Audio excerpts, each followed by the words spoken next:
Welcome again Prince institute. हमारी Pitman Neura से class जो चल रही है, आज हमारी 15th क्लास है। अभी तक हमारे 9th चैप्टर कंप्लीट हो चुके हैं। मैं बार बार आपको बोलता हूँ कि अगर अच्छा स्टेनोग्राफर बनना है तो आपको प्रैक्टिस ज़्यादा करनी पड़ेगी, रूल के साथ और अच्छे तरीके से करनी पड़ेगी। तो हमारा ये 10th चैप्टर है आपका हाल में। मैंने पिछली क्लास में बताया था कि वॉवल इंडिकेशन अपने आप में हमारी स्पीड के लिए, जल्दी लिखने के लिए वॉवल इंडिकेशन, ताकि वॉवल ना लगे। हालविंग प्रिंसिपल भी सेम है कि हम स्पीडली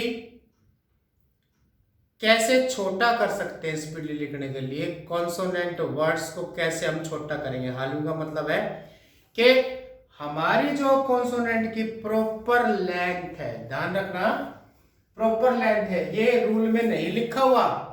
हालविंग मैं आपको एक्सप्लेन करके बता रहा हूं कि हालविंग का मतलब होता है प्रॉपर लेंथ से स्ट्रोक को आधा लिखना, लेंथ में आधा कर देना, उसका मतलब है हालविंग।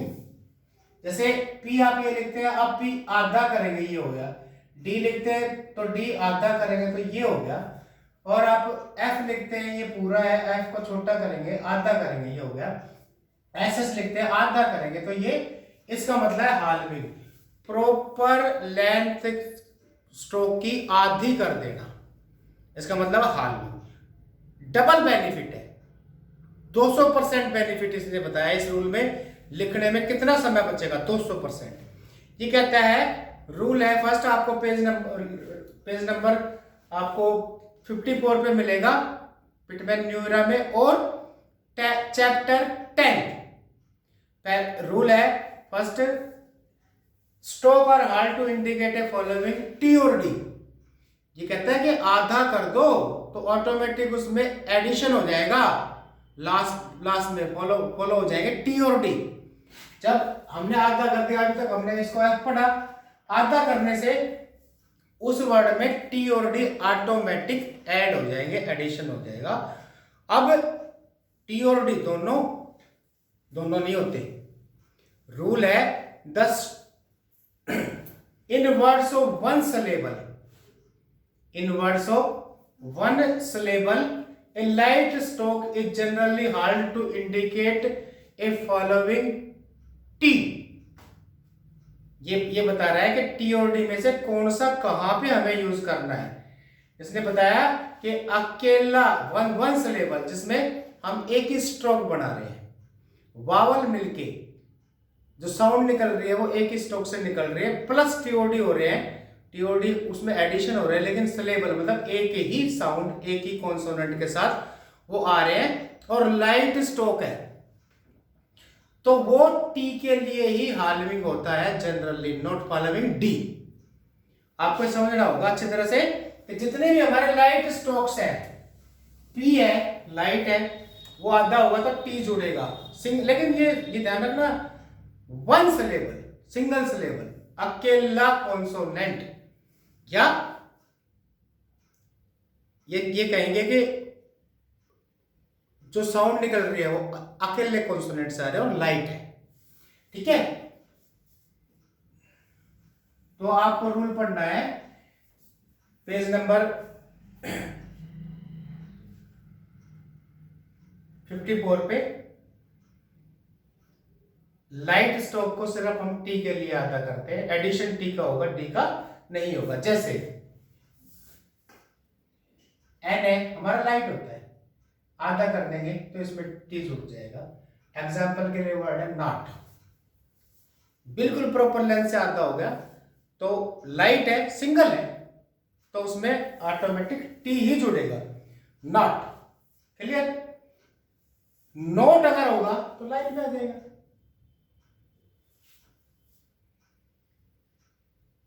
टी के एडिशन बता रहा हूं, टी जुड़ेगा अगर सिंगल सिलेबल और लाइट स्ट्रोक होगा। फैक्ट, एफ पूरा ये होता है, हमने लिखा था फाइट, अभी आधा हो गया, फैक्ट। प्रॉपर लेंथ से बिल्कुल आधा हो गया, प्लेस वाइज वावल हम लगाएंगे, लेकिन आगे जाके वावल तो हमने बताया ना, अकॉर्डिंग टू रूल छूट जाएंगे, नहीं लगाएंगे। जहां आउट एंड क्लैश होंगी, सेम होंगी, वहां पे हम उसको वावल लगाएंगे, अदरवाइज वावल की जरूरत नहीं पड़ेगी। क्लियर? फाइट वर्ड है ये, आता होगा फाइट। लाइट, लाइट, एल को आधा कर दिया लाइट। माइट, एम को आधा कर दिया, तो टी ही जुड़ेगा। लेट और लेट,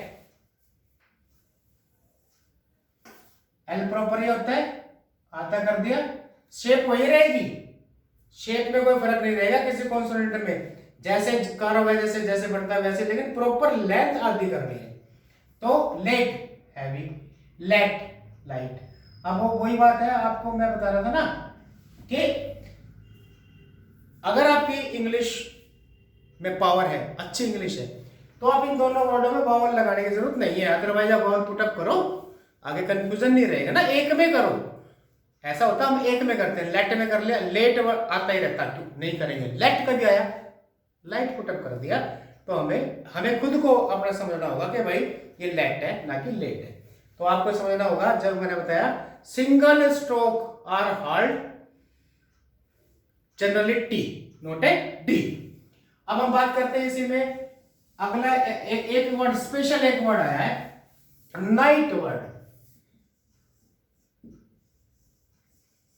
ये स्पेशल ये बता रहा है कि नाइट वर्ड को हम इसमें कैसे लिखेंगे, नोट में, स्पेशल नोट में, कि देखो एन आधा कर दिया और आई जोड़ दिया, इसमें आई डिप्थोंग जुड़ गया, और जो टी है वो आई के बाद पढ़ा जा रहा है, स्पेशल नोट है, क्योंकि नाइट आता ही वर्ड आता रहेगा, उसके बाद पढ़ा जा रहा है, और आगे ये रूल भी आएगा, रूल के अकॉर्डिंग कुछ वर्ड जो आगे आएंगे हम बता देंगे।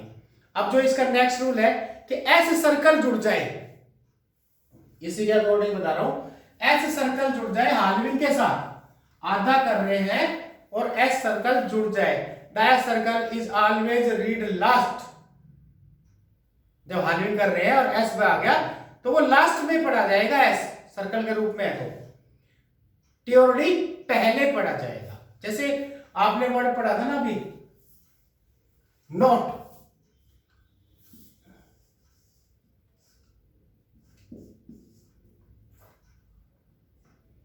नोट्स हो जाएगा, टी पहले, एस बाद में रहा, ठीक है, सर्कल के रूप में आ गया। तो जो जिसके लिए हम आधा कर रहे हैं, टी या डी के लिए, अभी तो टी का बता रहा हूं मैं, सर्कल के रूप का एस लास्ट में होगा, टी और डी पहले ही रहेगा। क्लियर? उसके बाद आपका आया सेम, जैसे मैंने बताया टी के लिए हार्डविंग कब करते हैं, जब वन सिलेबल और लाइट स्ट्रोक हो, तो टी के लिए करते हैं, सेम है। In words of one syllable a heavy stroke is generally halved to indicate a following D but not a D. Rule वही है, सिंगल स्ट्रोक हो, डार्क हो, तो उसमें डी जुड़ेगा, टी नहीं जुड़ेगा। ये आप अच्छी तरह से देख लेना पेज नंबर 54 पे, इन वर्ड्स की जो स्पेशली डिस्टिंक्टिव आउटलाइन जहां आती है, नोट में कुछ आता है, स्पेशल है, फ्रेजिंग है, प्रैक्टिस बार बार करनी है। आपको हम अगली क्लास में एक शीट दे देंगे शॉर्ट फॉर्म की प्रैक्टिस करने का तरीका, उस शीट का प्रिंट आउट निकालिए या फिर हमारे उस शीट को देख के आपको अपने रजिस्टर में प्रैक्टिस करनी है, हम तरीका बताएंगे कैसे करनी है, ठीक है। शॉर्ट फॉर्म का रिवीजन बहुत जरूरी है। मैं बता रहा था कि डार्क अगर हार्डविंग होगी तो उसमें डी ही जुड़ेगा, हार्डविंग टी और डी। जैसे बैड वर्ड है, बी को आधा किया, फर्स्ट प्लेस आधा कर दिया तो डी जुड़ा। अब अगर आपको वो बता देता हूं कि टी और डी में हमें इसमें स्पेशली सिंगल के लिए क्या है, बैट अगर आ गया ना बैट, तो हमें वो हमेशा पूरा ही लिखना पड़ेगा। यही इंडिकेशन है, हार्डविंग में भी इंडिकेशन मिलेंगे आपको कि भाई डार्क है और हमने फर्स्ट प्लेस पे है तो कन्फर्म में डी आएगा, जबकि बैट आएगा तो हम उसमें टी पूरा बनाएंगे, बिकॉज रूल यही है डार्क के साथ टी नहीं जुड़ेगा सिंगल सिलेबल में, क्योंकि इसको आप आधा करके सिंगल ही तो रह गया, बैट कैसे हो जाएगा, सिंगल सिलेबल में नहीं करेंगे, ठीक है। तो ये हमारा एग्जाम्पल वर्ड्स है, इसी में और बताता हूं, इसी में आपको बिड, बी है डार्क है। थर्ड प्लेस का है इसलिए ऑन द लाइन बना है क्योंकि बैड, बिड, ये रूल मैं आपको अभी बताऊंगा। बैड सेकंड प्लेस का ऑन द लाइन, बैड। तो मेरा पता है डार्क में डी जुड़ेगा, गॉड, गॉड, क्योंकि जी डार्क है तो डी ही जुड़ेगा। गुड डार्क है तो डी ही जुड़ेगा, टी लाइट के लिए होगा। ठीक है, अब इसके बाद शॉर्ट फॉर्म में बिल्कुल आसान, हालवी के साथ ही शॉर्ट फॉर्म है।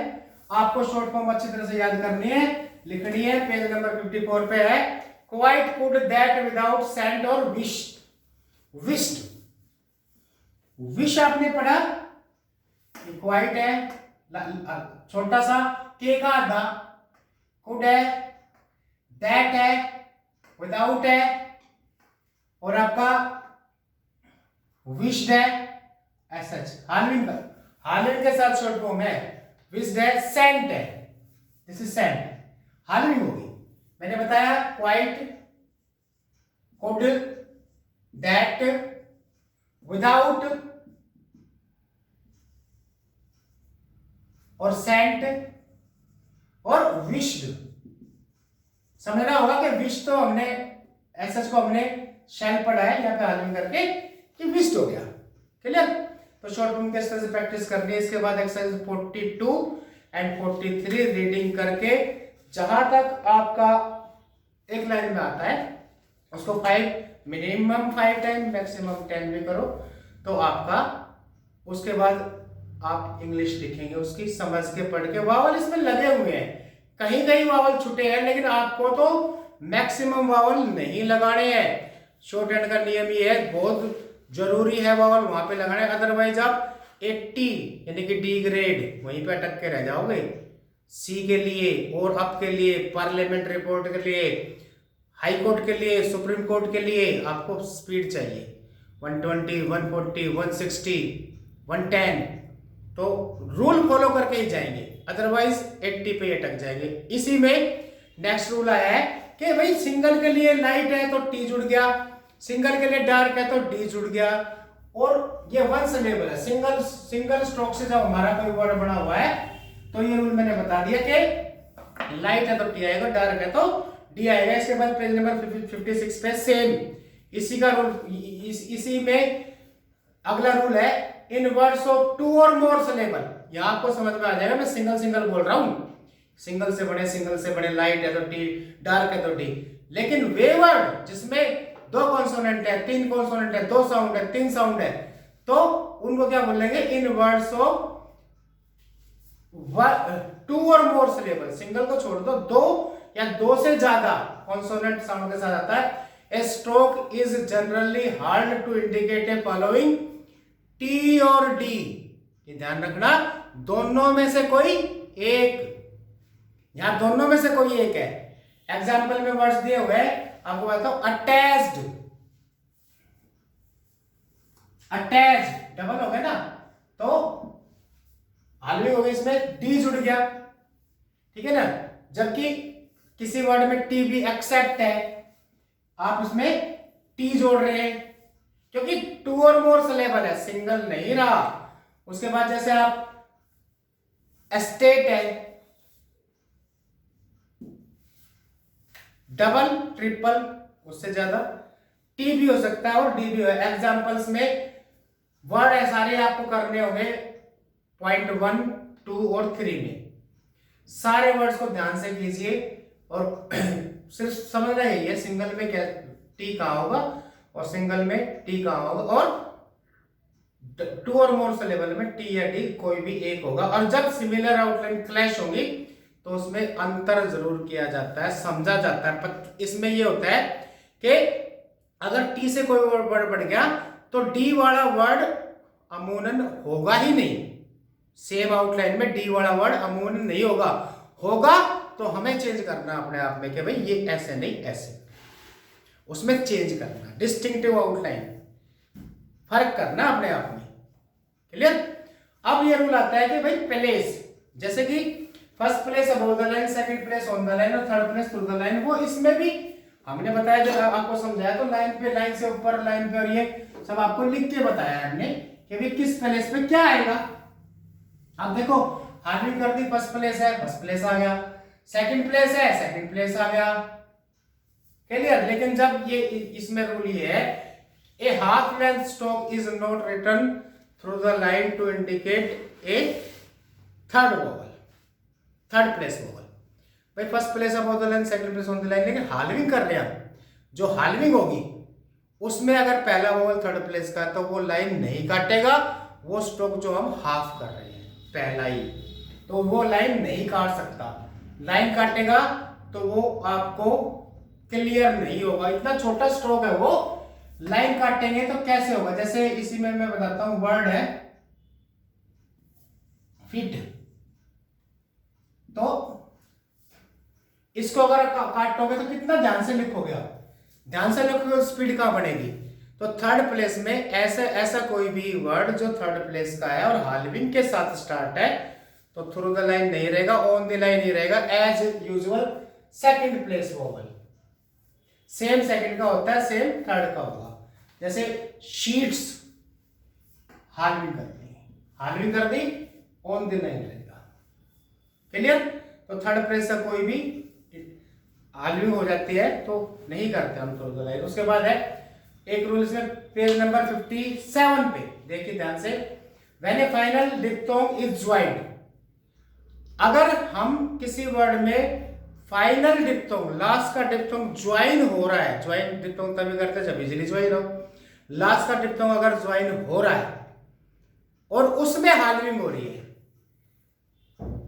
डिप्थोंग ज्वाइनिंग के साथ हार्डविंग हो रही है, तो ये कहता है सिंगल स्ट्रोक हो, double triple single stroke diphthong के साथ, लास्ट में डिप्थोंग ज्वाइन है तो उसमें टी और डी, क्योंकि हार्डविंग होगी, उस डिप्थोंग साउंड के बाद पढ़ा जाएगा। ये चेंज है, रूल है कि डिप्थोंग अगर ज्वाइन होगा तो उसके बाद ही पढ़ा जाएगा। मैं आपको बता देता हूं एग्जांपल, जैसे अबाउट, अबाउट, अबाउट, डिप्थोंग जुड़ गया, हार्डविंग होगी, आउ को पहले पढ़ा, टी और डी बाद में रहा। तो ऐसे सिंगल वर्ड के लिए होता है क्यूट, क्यूट, के यू, यू जुड़ गया ना, तो यू पहले आ गया, हार्डविंग है, टी और डी बाद में। लेकिन ये सिंगल वर्ड के लिए, सिंगल स्ट्रोक के लिए उसी में रूल ये लागू होगा, अदरवाइज नहीं होगा ये रूल। इसके बाद आप एक्सरसाइजेस में आती हैं 44, 45, 46, 47। ये आपको पढ़ के इंग्लिश शॉर्ट हैंड के वर्ड्स पढ़ के ध्यान से करना, वावल के साथ। इसमें वावल छुटे हुए, बहुत सारे वावल नहीं है, बहुत वर्ड में वावल नहीं है, किसी में तो स्पेशली है कि भाई आपको लगाना है, यूज करना है। तो 47 तक आपको करना है और पढ़ के वही मिनिमम 5 और मैक्सिमम 10 टाइम शॉर्ट हैंड, और फिर उसकी इंग्लिश लिखनी है। उसके बाद एक्सरसाइज नंबर 48 वही लॉन्ग हैंड में इंग्लिश में, तो उसमें आपको आउटलाइंस बनानी है। तो ज्वाइनिंग है, बीच में डैश दिए हुए हैं, तो ज्वाइनिंग है उसमें बीच में डैश दिए हुए हैं, वो ज्वाइनिंग ही करनी है। लास्ट टाइम मैंने बताया था एक्सरसाइज नंबर 34 में भी क्या आपको ज्वाइनिंग करते हुए इंडिकेट कर रहा है, वो ज्वाइनिंग करते हुए बनाना है। जैसे मैं बताता हूँ एक्सरसाइज नंबर 48 के कुछ वर्ड बताता हूँ। इसमें पहला शुरू है वी हैव सेंट, बीच में डैश डैश दिए हुए जोड़ा गया है, तो आपको यही लिखना है वी हैव सेंट। इसी से ज्वाइनिंग करे बिना आप रियल में स्पीडली नहीं लिख सकते, ज्वाइनिंग आपको करनी होगी। जब भी आएगा कहीं भी तो आपको जोड़ के ही लिखना है। और आपको बता देता हूं, आस्किंग यू, टू यू, जोड़ना ही है, टू यू, आस्किंग यू, जोड़ना ही है, बिना जोड़े आप उसमें स्पीडली नहीं लिख सकते। टू टेक द आता ही रहता है, टू टेक द, जोड़ना ही पड़ेगा तभी आपकी स्पीड बनेगी। बाकी इनकी आउटलाइंस में एक क्लास में जो आप अभी तक आपकी हुई 34 नंबर एक्सरसाइज में लॉन्ग हैंड है, उसके बाद 42, 41 और 42 में, इसके बाद 48 में मैं इसकी सारी आउटलाइन आपको बढ़ा के दूंगा। नेक्स्ट क्लास में, नेक्स्ट नहीं तो उससे बाद कोई भी एक क्लास में मैं आपको बना के दूंगा, लेकिन आप ध्यान से प्रैक्टिस कीजिए, लिखिए और समझिए। अभी इस चैप्टर 10 में एक पार्ट और अभी बाकी है, लेकिन बहुत लंबी क्लास में इसलिए नहीं कर रहा कि बच्चे बेस है ये, इसको बड़े ध्यान से आपको करना पड़ेगा और सीरियस करना पड़ेगा, समझना पड़ेगा, तब आप जाके कहीं स्टेनोग्राफर बनेंगे। इसको सीरियस ले करना। लंबी क्लास में बीच में एक्सरसाइज आती है, वर्ड आते हैं, आप 1-2 दिन में कवर नहीं कर पाते मान लो, तो टाइम आपको मिल जाता है छोटी क्लास से कि भाई कम टाइम देना है, समझ ये करना है, इसलिए मैं बड़ी क्लास नहीं कर रहा हूं अभी। और आपको ये भी बात समझनी होगी कि जो चीज हम बता रहे हैं उस पर ध्यान दीजिए कि मैंने बताया कि आप जब प्रैक्टिस करते हैं तो आपके नियर बाई मोबाइल, या फिर ऐसा नहीं कि टीवी देखते देखते आप कर रहे हैं शॉर्ट हैंड, सिर्फ लिख के लिख रहे हैं, नहीं, सीरियस पढ़ना ही बेस्ट है। कोई भी स्टडी आप कर रहे हैं सीरियसली पढ़ना है। ये क्लास हम यहीं पे समाप्त करते हैं। अगली क्लास हमारी, अगला चैप्टर हमारा इसमें थोड़ा बाकी है तो नेक्स्ट में होगा। Thank you.